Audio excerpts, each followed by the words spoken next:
This video will introduce the topic of population genetics. So population genetics is a field of genetics that looks at genetic variation within a population of organisms.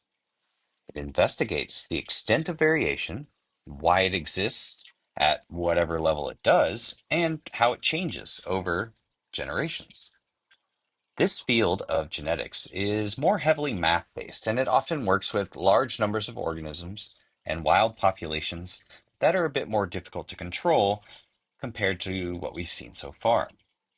Fittingly, this field was originally developed in large part due to three mathematicians in the early 1900s. The field of population genetics combines the principles of Mendelian genetics and Darwinian evolution with mathematics in an attempt to understand populations of organisms, often wild populations of organisms. So, in this field, we focus less on individuals and more towards frequencies of genes and alleles, called the gene pool, in populations of organisms.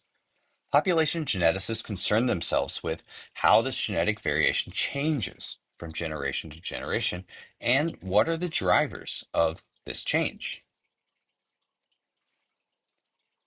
So I've used this term population extensively so far, so we ought to make sure we know what that is.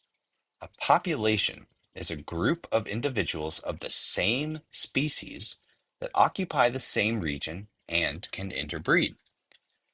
This can sometimes be a bit challenging to define for wild populations, especially in complex landscapes.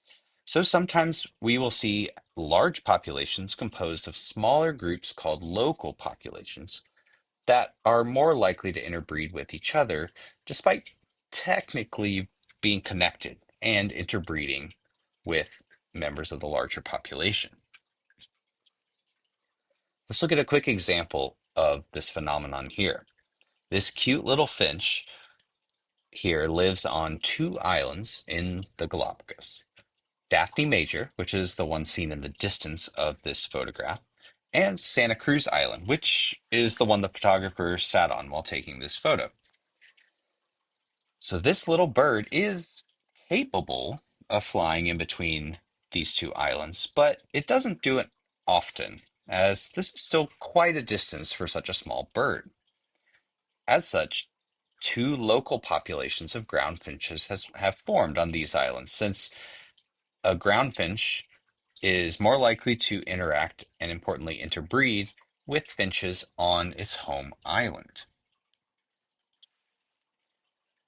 An important point to make here is that populations are dynamic and change over time due to a whole host of factors.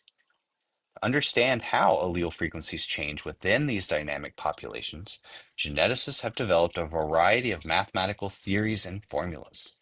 And in the next video, we will begin to explore some of these.